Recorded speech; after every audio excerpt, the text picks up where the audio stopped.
couple of million. So they're for different, very varying amounts of money. And there's a limit on the top, and then there's really no limit on the bottom as to what it might be.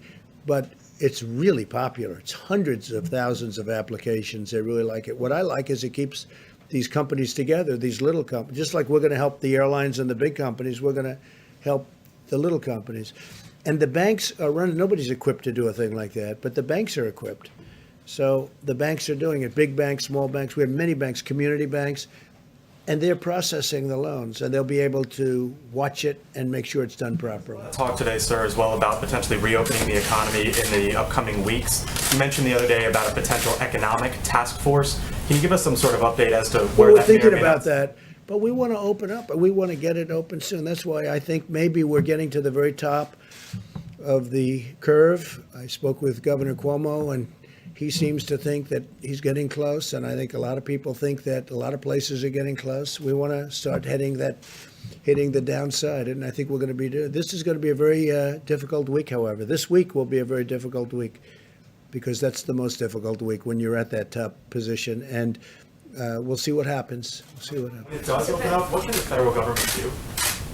Well, the federal government has done a lot, and it's going to do a lot. We want to. I really think that with the stimulus, we can be maybe even beyond. We're going to do perhaps infrastructure, which you wouldn't have gotten approved before, and now people are looking to do it. And the beauty is we're paying zero interest, or very close to zero interest. In some cases, we're paying actually zero, have no interest charge. And the dollar is very strong, and people are investing in the dollar. They want, the fact that we have the strong currency. We have the currency. Our currency is everything. And other companies, other countries want to be in our currency. So we're getting all of the investment wanting to come into the dollar. The dollar is the strength. The dollar is the whole ballgame. We have a strong dollar. Other currencies are going down, way, way down in some cases. You look at other countries, I won't mention them, but other countries are going down 22%, 25%, 28%, and it's very hard for them. That makes it much more difficult. With us, our currency is relatively now stronger than it ever was, or it was over the last few years relative to other countries. It's always relative to other countries, but our currency is very strong. So therefore, people want to invest.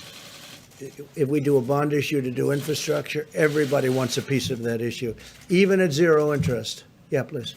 Numbers over the next few days, right? But they are they're very nasty numbers, terrible numbers. In total, 1,200 Abbott machines, Abbott laboratories have been fantastic, have been shipped now nationwide. Up to 500 more are being produced every week, and 50,000 testing cartridges are being manufactured per day. That means a lot of very fast tests. No nation in the world has developed a more diverse and robust testing capacity than the United States. We're dealing with other nations, helping them out because the testing is very tough for them. And our tests are very accurate. A lot of tests are out there and they're not accurate at all. In fact, some of the tests, you don't have a clue what's going on. So we're working with other nations trying to get them help also. At a time when many Americans are experiencing increased stress, anxiety, and personal loss, we must also ensure that our country can meet the mental health needs of those struggling in this crisis. There are people struggling.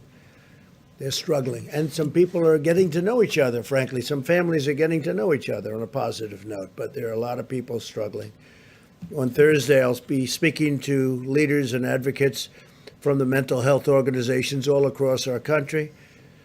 And we are going to be talking about resources and tools that we'll make available to them. They need help. And it's a big problem. When you take something where it was the most successful country in the world, still is, the whole world is shut down. Think of it, we're down to numbers that are incredible.